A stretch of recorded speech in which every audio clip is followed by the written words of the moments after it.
Good evening, ladies and gentlemen. It's the Tim Gillette Show, and I am Tim Gillette, your host this evening, and I'm excited to bring you one more great interview today.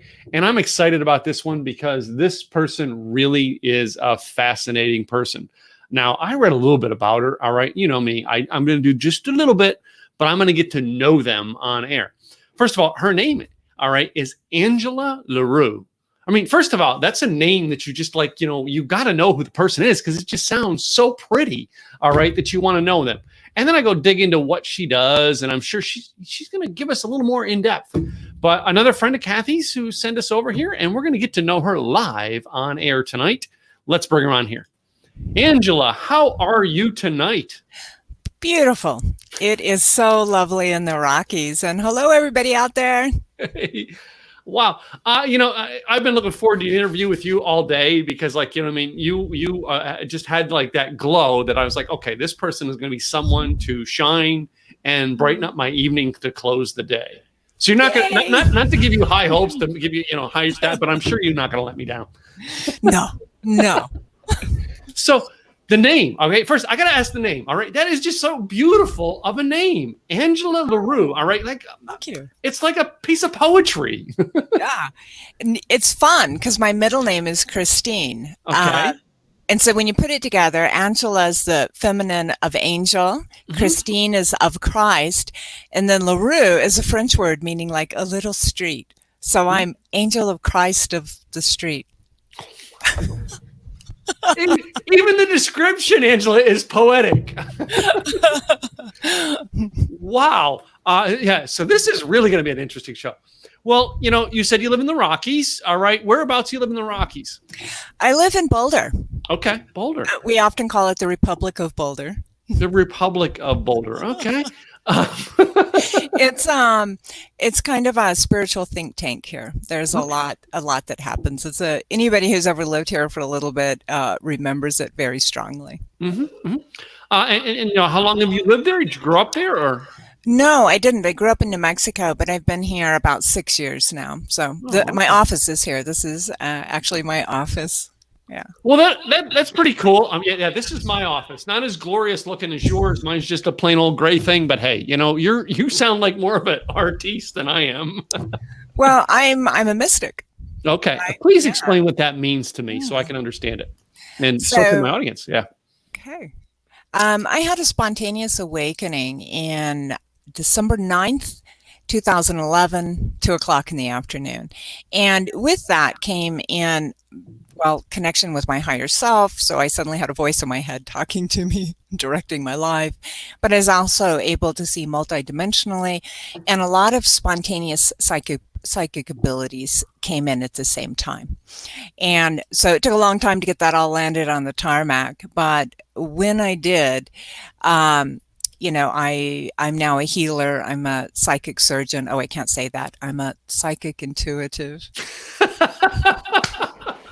I don't mind if you say it on my show. I manufacture orgone generators and solfeggio frequencies, which are energy recycling. They clean up energy, or they produce certain frequencies that help us heal, get our mind in line with our soul path, or evolve our consciousness. And I'm also the founder of a mystery school. So I teach the psychic abilities, which is pretty vast. I had no idea. I was just a little, middle class church going girl singing in the choir when this all happened to me. And I wasn't prepared for all of this. So it took a while to get it landed. And and then to get comfortable enough with it that I could begin to help other people who were also spontaneously awakening. 2012 was a big time. We got a big wave of energy from the galactic center, and it caused a lot of people to awaken. So, or begin to. I mean, this is just fascinating to me. All right, when you say it was an awakening and how you woke up to this in 2011. For me, it's hard to fathom. So, I'm going to ask probably some weird questions about it, but I really want to know this. All right. Be prepared for some weird answers. Cool. Awesome. I told you this was going to be fun. Well, no, I mean, so when that did, I mean, first of all, was your first, initial feeling like a feeling of shock, or was this like, oh, glory, thank God this is happening? Okay, so explain which one yours was. So do you remember in The Matrix when Neo gets unplugged from the vat that he's in and sent down a tube and lands wet and naked in a spaceship? Mm-hmm. That's kind of what it's like. Yeah, you arrive naked and confused in a brand new world. You have a completely changed paradigm, at least for spontaneous awakenings. Now, there's gentle awakenings where people do it in increments, and they have, epiphanies over the years, which, slowly, gently awakens them. That's the nice way to do it, as opposed to, the God smack, which is what I got. So what happened to me is I was actually on a business call. Okay. And I was talking with the gentleman, and I got really thirsty, and I went into my kitchen to get a drink of water, and I could suddenly see through the cabinets and see through the walls to the outside world and some other stuff too, which I didn't understand. And I thought, maybe it's just a hot day and I'm dizzy and my sight's a little wonky. I'll just have some water and I think everything will be okay. And I got a glass of water and I turned around to leave the kitchen, and all of a sudden there was this like gray silvery mist forming in my kitchen, and it grew bigger and bigger and bigger, and then I fell into it.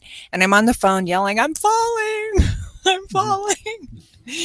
And I just fell into no place. There was nothing there. I could only see out around me 2 or 3 feet, which I later learned was about the extent of my auric field. And it was a gentle glow. There was no walls, no sides, no top, no bottom. There was just falling. And at some point, I came back into my body, and my body was sliding down the kitchen cabinet, and water was sloshing all over me. And it was probably the water that brought me out of it. And I basically was like, I gotta get off the phone. And I went into the kitchen and I laid down because I didn't feel like upright was anything I could handle. I needed to get as flat to the earth as I could. And the next thing that happened was I learned many years later it was the Kundalini began. But at the time, I thought lightning came up out of the ground and shot up my spine and blew out my head. Oh, wow. So it was about a 3-month journey from there. I was going into my 20th year of marriage, and there was a journey there of doctors, and I took psychological tests and IQ tests, and I thought maybe I had an aneurysm, or I don't know, ate a really bad salad, something. There had to be some logical explanation. And we went through everything. I was perfectly sane. I was perfectly rational. I still had all my intelligence. I just seemed to see a lot of extra information around us and have lots of knowing. And my husband at the time, which this blew up our marriage, had very high level security clearances, and I could see into the building that he was in, and this unnerved him to no end. That was not cool. And I really needed to leave and get myself together, and have him very separated from that. And so that we got divorced, and I went off on the spiritual road. I became, a gypsy for a while. I tried to figure all this out. I could instantly remote view. I was instantly empathic, telepathic. I could feel all these crazy energies in the world. It was a lot to land. I mean, looking back on it now, it's pretty cool. But, for a good solid 3 years, I went back and forth between shock and horror, utter confusion, and total bliss. So it was quite a roller coaster. Yeah, I mean, it reminds me of, have you seen the movie with John Travolta, Phenomenon? Have you seen that one? I think I have. But I mean, it sounds, his was like something in the brain that hit him, but he thought it was like a star that shot at him. And it really, and woke him up to be able to do all kinds in the movie. But I personally have epilepsy. All right, and it came from a head injury, or what they thought was a head injury, while I was in a loading dock, and some of the waking up of what you think, they eventually found out it was epilepsy that I had. But still, I went through all of that, very similar to what you went through, being checked out, because I'm like, what the hell happened? Okay, I sat down here to have a cup of coffee, and I woke up in an ambulance because someone found me passed out. Yep. And all I could imagine, I mean, I couldn't imagine half the stuff that I thought that was going on in my mind until it was explained to me the next day. And because I at least had people around. You didn't have anybody around to see it, though, did you? No, I was on a business call. Yeah. I was actually really disappointed when I wasn't crazy, because I thought maybe, a nice padded room or some medication would solve it. It took a very long time to realize I was never going back to normal again. Yeah. And I would go to bed every night, thinking, okay, in the morning, life will be normal again. And it never happened. And eventually I adjusted, and we humans have incredible capacity, and we can adjust to the most paradigm shifting things. Given enough time, we can adapt. Yeah. So I mean, in the beginning, you it's almost like in the beginning, you're like, oh my God, I'm cursed. And then eventually you found the blessing into it. Right. I learned to trust spirit was the first thing. And then I had to go through the dark night of the soul, which is where the ego goes through surrender. It really, truly realizes it's just not the boss of everything. Okay. And that there's another boss. And it has to learn how to play nice in the sandbox. And, I spent most of that period, that was like my 40 days and 40 nights in the wilderness. And I spent most of that curled into a fetal ball wailing, but we finally got that sorted out. So you go through all of this, you come out on the other side. What were you doing in business before this? And did you just tweak the business, or are you in a whole nother business now? Totally different. I used to be a professional artist. In fact, you can see some of the art on the walls behind me. I was a galleried artist, and I served on charity boards, and just a very ordinary life, really. Yeah, I thought I was accomplishing something. Well, no, I love art. I'm still trying to find my perfect painting to go right here behind me. So there you go. I love like Jackson Pollock type paintings. Sure.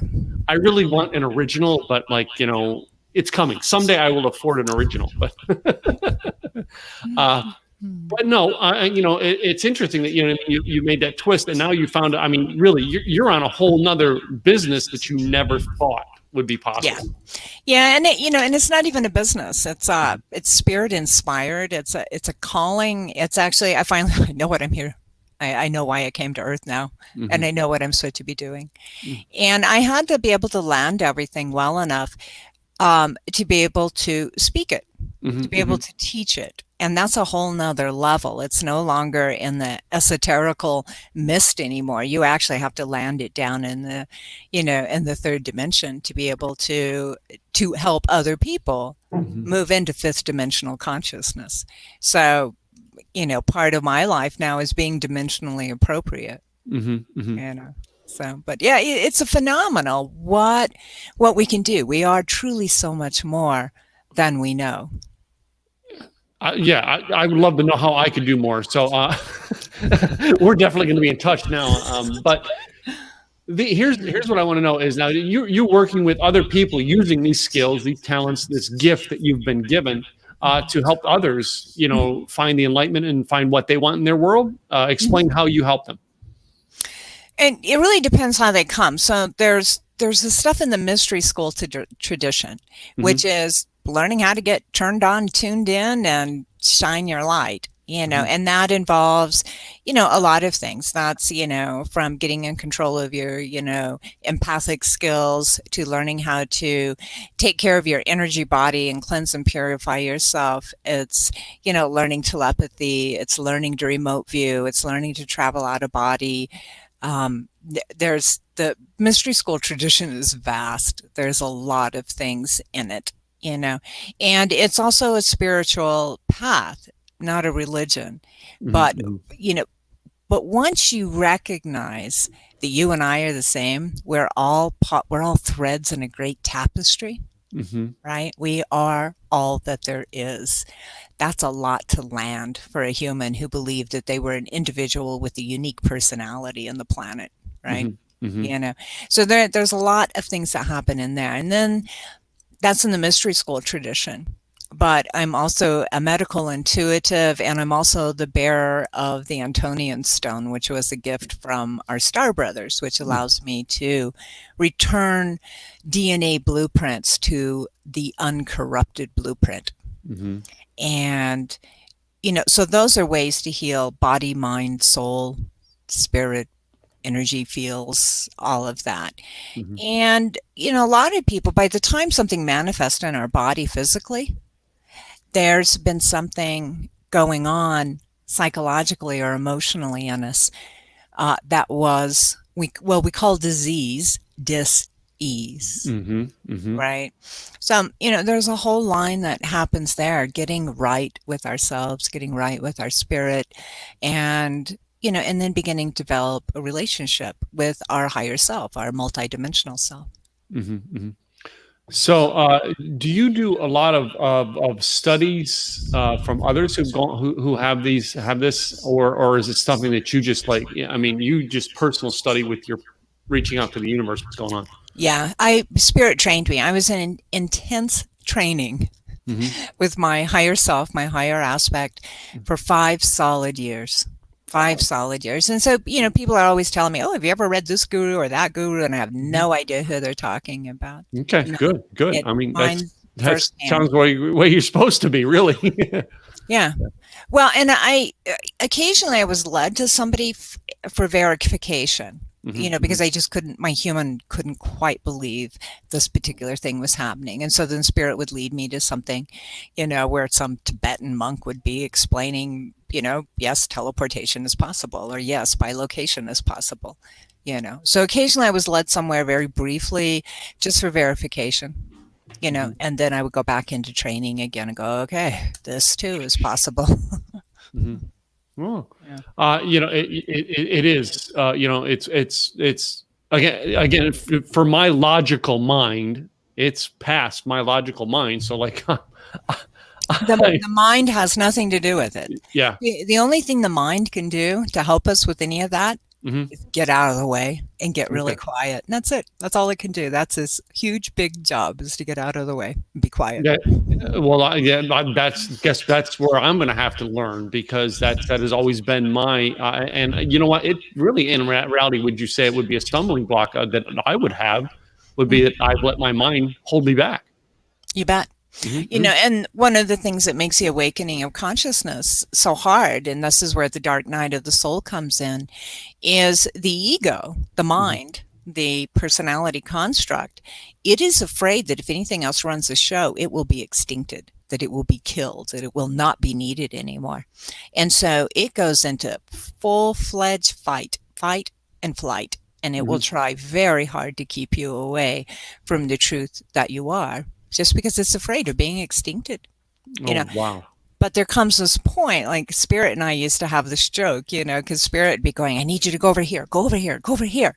And, you know, it was across country. And I was like, listen, somebody's got to drive the car. Let me drive the car. Show me where to go, you know, but we need to take roads. And one of us needs to be cognitive of roads, you know, and, you know, the same thing with, you know, putting gas in the vehicle and all of that. The mind is needed. The mind is absolutely needed. And the personality is needed too. So it's really kind of a division of labor, where instead of the ego being the boss of absolutely everything and nothing can be done if the ego can't figure it out, the ego learns it has a chair, a respected and loved and beloved chair at the boardroom table, and it's part of a committee. Wow. And you know, Angela, and I sit and think of that. You know, I mean, some of the you were describing it there. All right, you know, where the mind has the place, and I think mine goes back to you know, it's a control issue. You know what I mean? I've got to be in control. I've ridden motorcycle 1 million miles. I've got to be in control. But I sit and think about how many times I've created something because I stopped and let my mind go for a minute. And is that what we're talking about here, where I've stopped in my mind going all of a sudden now, oh my gosh, I can think through the process I've got to do for my marketing. Or it's just there. The information is suddenly there. Oh, light bulb. I know what I need to do. Yeah. That's the first hint of what I'm talking about. Wow. Okay. Now I get it. Now I'm starting to understand it a little bit better. Yeah. Cool. That's your clue that there's something I'm talking about. Yeah. Yeah. So you help others now with this. All right. Do you do, you said you a school, or is that you have a school, or is it that I do you work in a school? Yep. No, I have a school. It's called the Inner Passage Mystery School. And you can find the mystery school or access. I think it's listed under psychic abilities or psychic development, but on my website. Okay. Yeah. Okay. And then you then take some people who want to go one-on-one with you to really, you know what I mean, tune into their world. Right now, it's all one-on-one. I keep trying to get my students in classes, and they don't want to do it. They want it to be one-on-one. So, you know, I've got a few more slots available. As long as I can do it on one-on-one, I'll do that. I think the advancement is faster and more profound one-on-one. Okay. Yeah. Well, yeah. I mean, I would think it would be one-on-one work. Again, part of it would be, in my mind, all right, as I immediately go into things in class, like, you know what I mean? I wouldn't want to open up about certain things in class where others might hear it. So yeah, I would want to do that with you one-on-one, where I know you're going to help me keep it private and deal with it as it comes out. Well, and there's an energetic as well. So one thing as a teacher I do is I extend my field over you, and my field has in it information, downloads and certain frequencies and certain vibrations that maybe you haven't ever got to experience before. So if we're, for example, just beginning to do remote viewing, I've overlapped a field over you that makes it easier for you for the mind to go into silence and allow the information to come in. So I hold a field for you to learn in. You know, and that's the beautiful thing of working one-on-one with a teacher, or in small groups with a teacher, is they can extend their fields, and that field has a lot of information that you kind of absorb, osmosis, right? I actually had a student one time pick up psychic surgery from me, which was maybe not what I had wanted, because they didn't quite have the full development to be able to really handle that at that time. So, yeah, but that information becomes available in my field. Cool. So let me go back in history a little bit. I love doing this back and forth with things to really let my audience know a lot about you. So if you went back to, say, when you were 10 years old, all right, did the little girl in you ever think that this is where I was going to be when I got later in life? Oh, goodness, no. I mean, I had glimpses, as I think we all did as a child, of certain abilities that were there. But I was, even as I was going, oh, hey, how did that just happen? Or what was that? I had parents in society telling me, oh, it's your imagination. So even as I was discovering things, I was being reprogrammed by a culture and stuff. So, you know, I didn't really get to develop anything because it got reprogrammed. So yeah, so I mean that was back then. I mean, and I could see that, all right, and a lot of things. I mean, come on, you know what I mean? It's the parents trying to keep the children safe, not necessarily understanding that this is the gift that God's giving them. So I see that, but now, you know, now we're on the other side of it, and you look back, all right, there are kids out there who are right now being told by the parents, oh no, that's just imagination.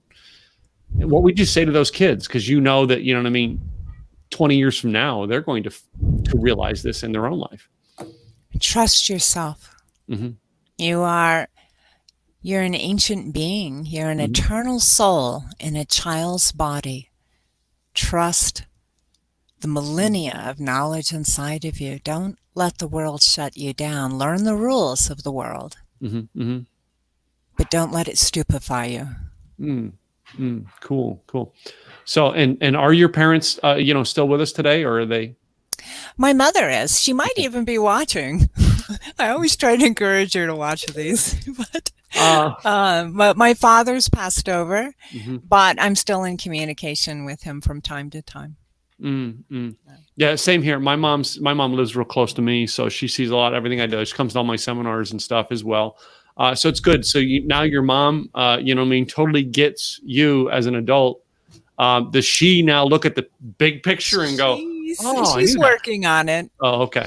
My mother is a lay pastor Mhm. in the Methodist Church. So Oh, speaking of programming, she's got a lot of indoctrination.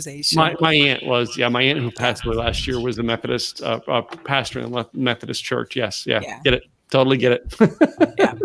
So, I think I'm opening her a little bit Mhm, to, mhm. that there's more going on out there. And there's a little part of her that was. I mean, I remember she was probably in her 30s and she was reading Edgar Casey's books for a while. And, that was beginning to open her up. So, Mhm.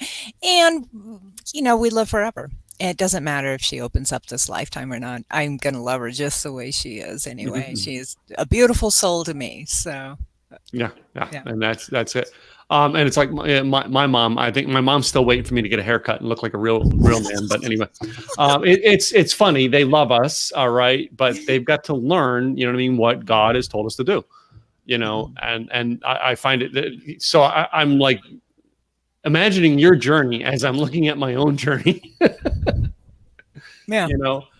Because even though my story is different, there's similarities, I think, in a lot of our journeys along the way. We have a lot of similarities, and that's how I learn, by studying what you went through with your journey, and how others went through. Well, you're fearlessly and courageously living you, Yeah, right? I yeah, couldn't ask anything more for you, yeah. right? As long as you keep digging for your truth and living you courageously, you're Mhm. on path. Cool. Yeah. So let's talk about the future. I mean, do you make like big plans, big goals in your life, or do you just, do you take the world as it is in the present? I'm pretty much directed. Spirit lets me know. Uh-huh. I'm playing right now. I love to travel out of body. So, Okay.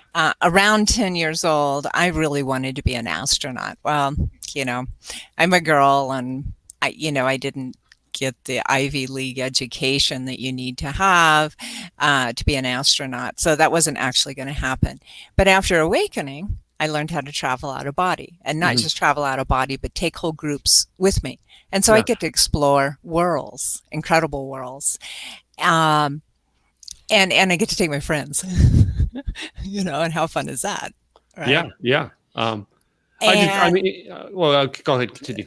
And so, that's become kind of known. And the Psi department at the university here has started doing some testing on me. And originally that was a random number generator. And I was completely able to alter that, and make the numbers do what I wanted to do.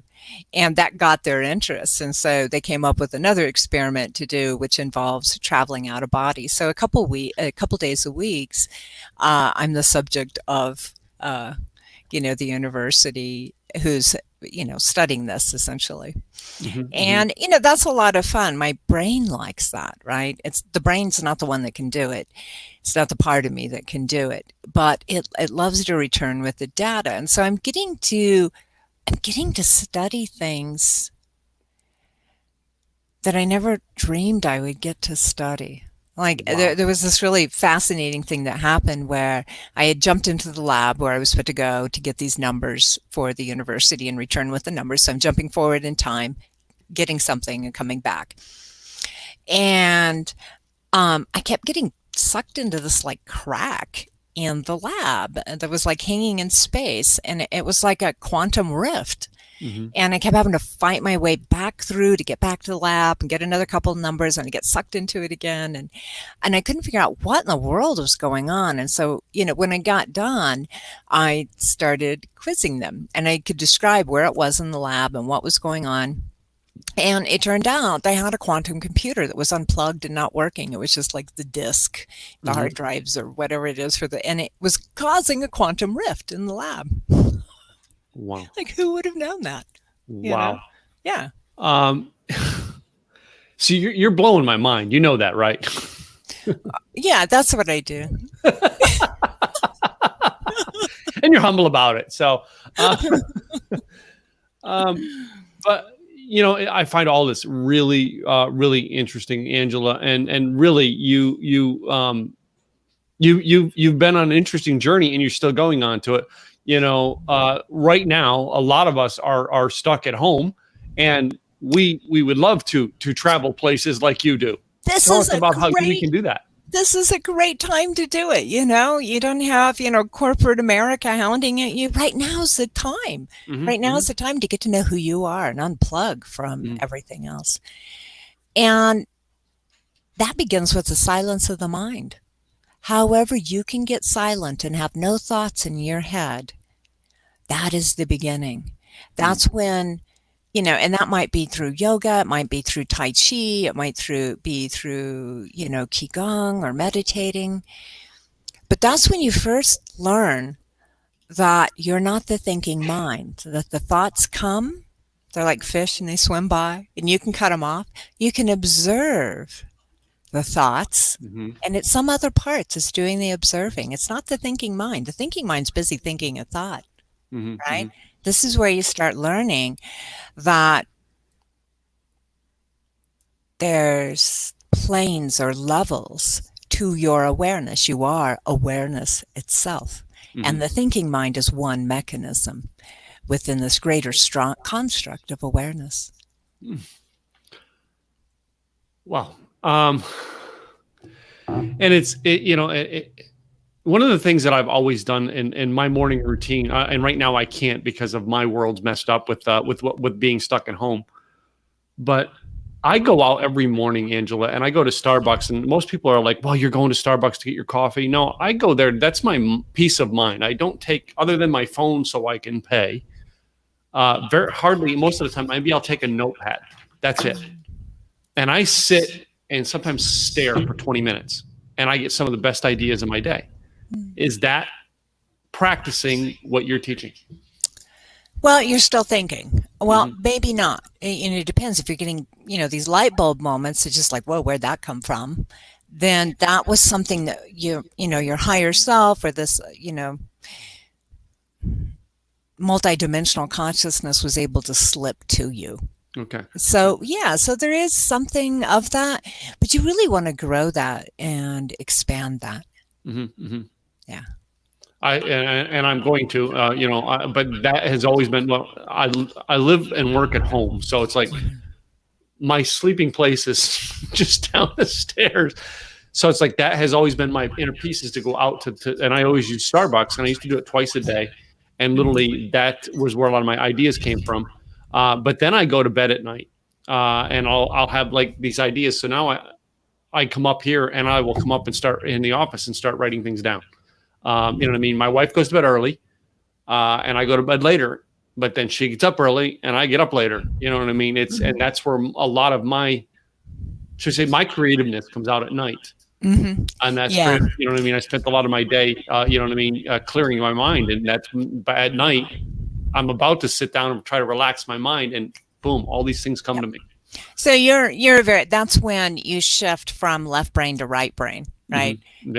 And that's what creatives do, and they tend to be night owls, right? I used to live in this neighborhood where it was an apartment complex, and it was a large park-like apartment complex, and they had kind of lumped us together. So they put all the families in this area and all the elderly people in this area, and they kind of put people by like people so they could develop community. So I was with the artists and musicians and the poets, right? And you could go out 3 o'clock in the morning to kind of clear your head and see the stars, and the whole building was just lit up. Everybody was doing their work, writing their music, painting. And the whole rest of the neighborhood was completely asleep. So that's when your right brain kicks in. Wow. So now I've learned a lot about myself. I've learned a lot about, about what you do. All right. And a lot about myself. And I get the feeling that this is just the beginning of the journey. All right. Now work with your clients. This is what I've just figured out here in 35 minutes time is just like a sliver of a sliver. Yeah, get curious. Get Yeah. real curious. Mhm. Get, how when we are young, we just get burned up over something, Mhm. whatever it is, learning how to skateboard, right? Or something. And it just, everything, we did all these other things just so we could get to the skateboarding part, right? We were just burned up and, we'd have, scrapes and bruises and bleeding, but we were ate up and we didn't care. We were going to learn how to do it. Mhm. Get curious about who you are. I'm Get going to real now. curious. Really curious now. Yeah. So, Selena, I guess this is someone who knows you. She's asking me to tell us about your crystal bed. Oh, yeah. So one of the things that Spirit downloaded a whole lot of information to me from former lives, particularly from Lemuria, when we as human beings worked a lot with crystals. It was the peak of our technology. Still kind of is, actually. All of our electronics have crystals in them. And if we pull the crystals back out, we would be back to the Industrial Revolution. But yeah, so I have, let's see if I can show that. This is a Oregon generator crystal bio bed. Actually, let me open it up because a picture's worth 1,000 words. Why not? And I can put it on full screen if you want to do it. So. Okay.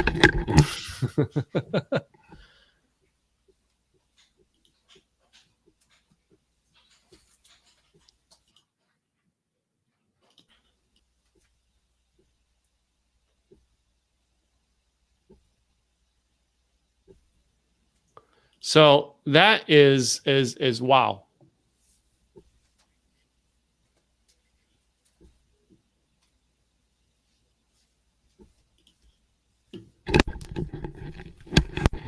Okay, now explain that to Rational Tim here, who's watching. Okay. So what that's doing is it is producing energy. It's producing cosmic energy. It's a healing energy. It's and it puts out quite a bit of it too. Okay. So, and then the crystals that are inside of it are organized to match our body. So we have things like blue calcite, which helps the brainstem and the brain pan. We have in the middle of the bed, we have green calcite, which helps the organs of elimination. At the feet and the legs, we have a lot of red calcite and carnelian, which help with large muscle groups and blood flow, and on and on and on. So the crystals inside the bed are very distinctly laid out to naturally cause healing in the body. Now, are you ready for this, Tim? Yeah. Crystals are sentient. They're beings. They have consciousness. Yeah. Cool. Yeah. They're carbon-based like we are. They are in a solid form.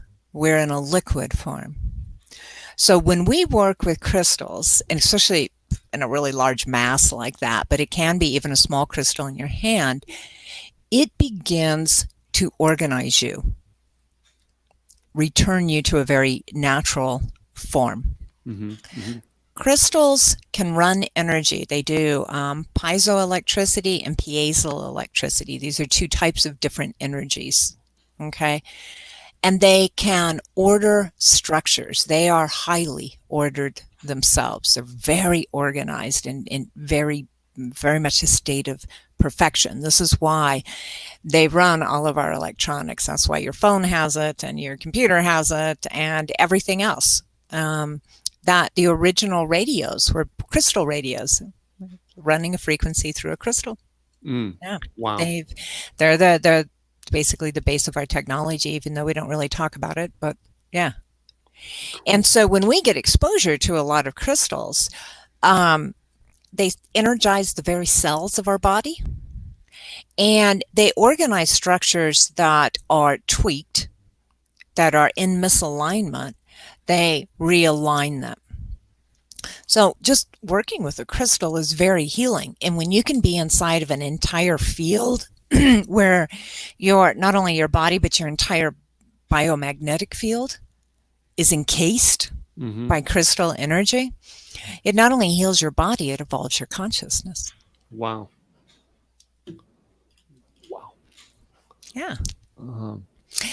I could go off for like 2 hours on crystals, but I know. I mean, because you've studied this. All right. When you told me yeah. you spent 5 years, you know what I mean, studying this, I'm like, that's a college education you've spent studying this.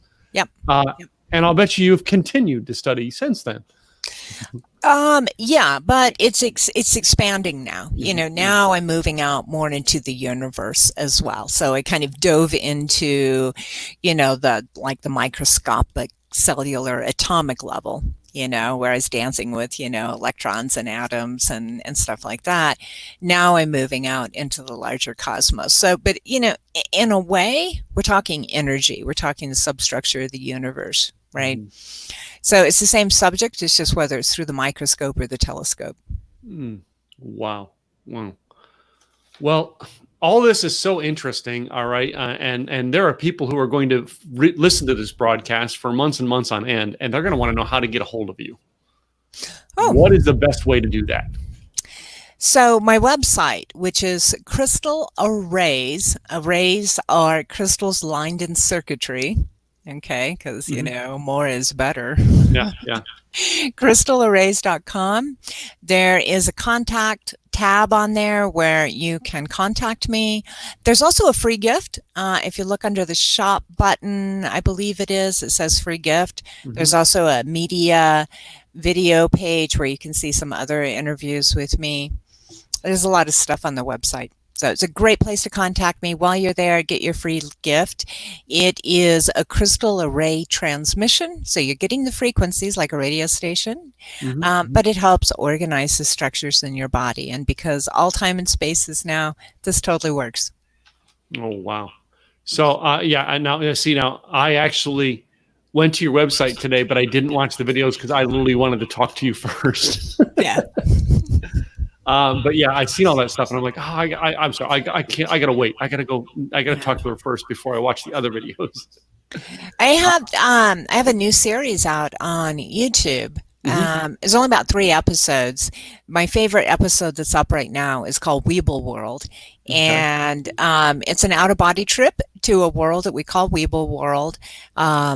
There was 2 or 3 of us on that trip, and it even has sketches and stuff, because when we come back, before we debrief, we sketch it out, and we write down everything as quick as we can. And so it's got sketches and everything of the world, and that's really fun. So, you know, if you are interested in learning what are you besides just human, and you know, can you leave your body? Can you go to other places? It should be a fairly inspiring series. Get curious, be curious, and I'm there to cheer you on because you know, I really wanted to be an astronaut. So now in a way now, you are. I am. I'm an ethernaut. You know, I didn't know at 10 years old I could be an ethernaut. I thought astronaut was the only. So, and look at who joined the conversation. Yep. And this is what she put up earlier today. Aww. Well, Tim's pretty great. Kathy, I love her. She's awesome. Yeah.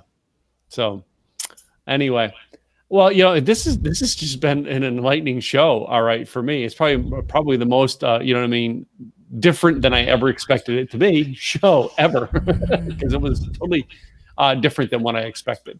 And I like that. It's because it was a total, you know what I mean, a total awakening and eye opening to a world that I didn't know existed. Yeah. And it does. And, you know, basically at any point in history, about 10% of the total population is awakened. That might not sound like much, but that's 1 in 10 people. Yeah. Right? And we find each other, and we're tribe, and we ignite each other, and we give each other permission to explore more and more who we are. So, you know, it's a beautiful thing. There's people around you somewhere that are, you know.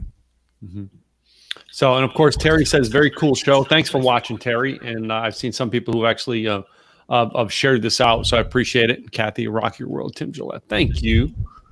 So, well, you know, I got to ask this because I really want to, you know what I mean, before I do my little fun game, I want to ask you to do something for the people who listened in and may listen to this whole thing. Right now, some of them are stuck at home and they're looking for anything that would enlighten their soul or advice, what would you tell them? All right. So I'm just going to kind of collect and I'm just going to kind of connect into the mass collective consciousness to get the appropriate answer, because there's many appropriate answers, but it always depends on the level of consciousness receiving the answer. And I want the answer to land.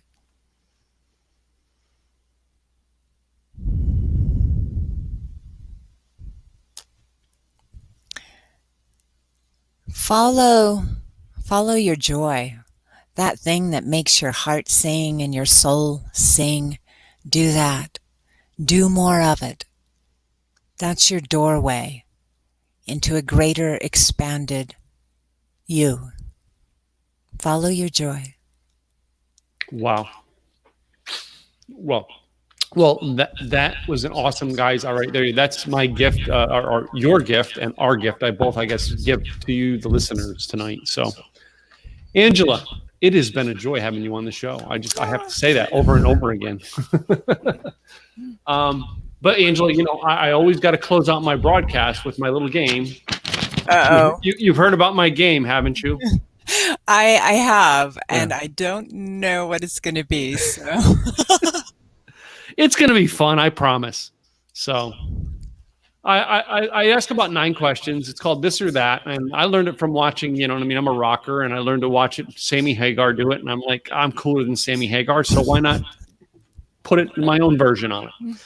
So I've got 9 questions, 2 different things. You just pick which one's you. In some cases, you're going to go, what? In some cases, you're just going to automatically gravitate to one.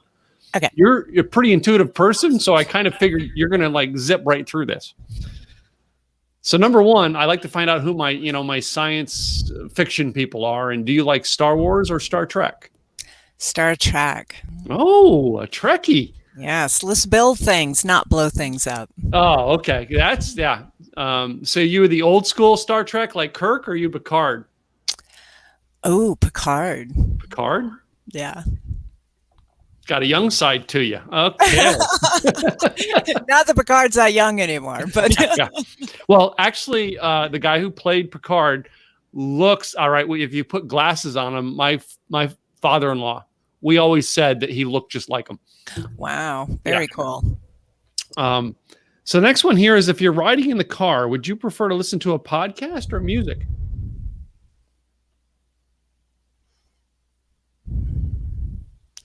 That just depends on the day. Yeah. That depends on the day.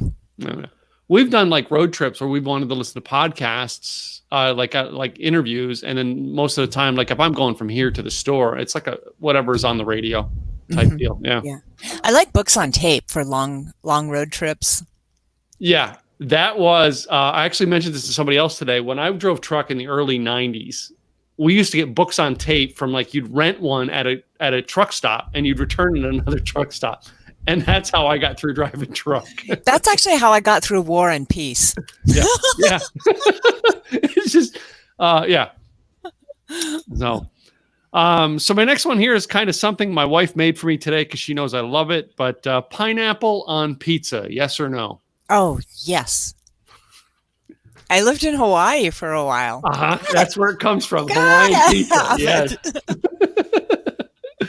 And she did. She made me a pepperoni and pineapple pizza was my lunch today. Yay, wifey. You're expanding his horizons. Yeah. So my next one is another food item. So taco or hamburger? Taco. Taco. I grew up in New Mexico. That's just soul food. Yeah. So you mentioned this earlier, the movie, so I got to ask, the red pill or the blue pill? Is it the red pill? Whichever one takes you down the rabbit hole. See, I have to always look it up because I always forget it, and I didn't look it up before this. Oh no! Yeah, I can't. The one that takes you down the rabbit hole. Yeah. It's the one that's the truth. I want the truth. I don't want to be down in you know what I mean, misled into a false life. So. Well, the truth is the rabbit hole, just so you know. Yeah. And you don't get to come out again. Yep, that's right. Not ever going to put that genie back in the bottle. Nope. So the next one here is personal drinking preference. Do you like a beer or wine? Probably wine. Wine? Yeah. No. I alternate it. Sometimes I say beer or wine. Sometimes I do coffee or tea. I decided to do beer or wine tonight. So, well, what happened after awakening is I went from I could have 2 glasses of wine and I was fine to I could have a quarter of a glass of a wine and I was laid out. oh wow! Overnight, it completely shifted me. Yeah. So yeah, so I hardly drink at all now. Yeah. Now we have drink tons of wine, but I sip wine. This is my monster right here, and that's my moonshine. And I sip on that. Is that bourbon or whiskey? No, it's moonshine. Oh, it's really moonshine. Really moonshine. Yes. Oh wow.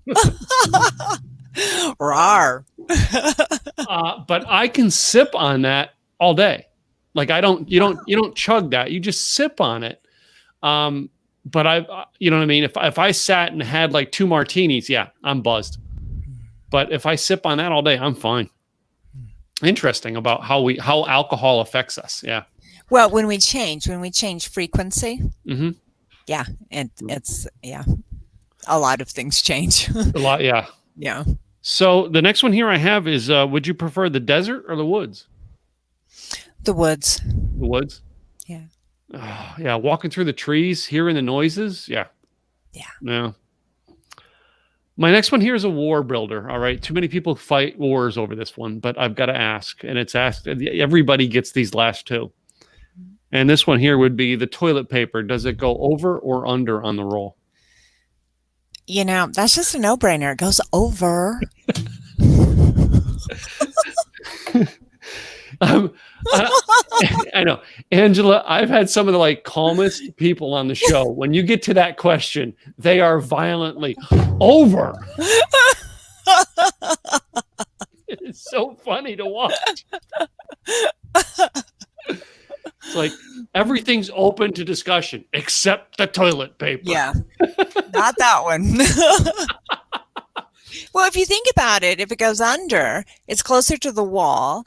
So as you swoop it, you may touch the wall and you're leaving bacteria, blah, blah, blah. It's more sanitary when it's over and free in space and you're not accidentally touching anything or whatever. Yeah. And I've never heard the same explanation as to why. Every time someone explains why it's over or under, it's a totally different explanation. Oh, that's great. See why I do these questions? All right. These are fun. So my last one I'd like to ask, and it's just, you know what I mean? What's your personal preference? And not saying that you wear these, but I mean, boxers or briefs?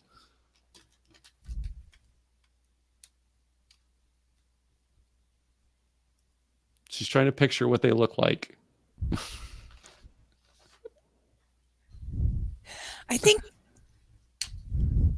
I don't know. I don't know. They're like boxers, but they're really tight, but they kind of come down on the thighs. Yeah. They're called boxer briefs. There's an in between, I think, is what you're thinking. Yeah. That would be my answer. Boxer briefs. See, it's a fun game, all right, and it gives people oh my gosh, yeah. So one more time, Angela, I thank you for coming on the show. And please say your website one more time so people can hear it both on the audio and the video. Crystalarays.com. That's CrystalArrays.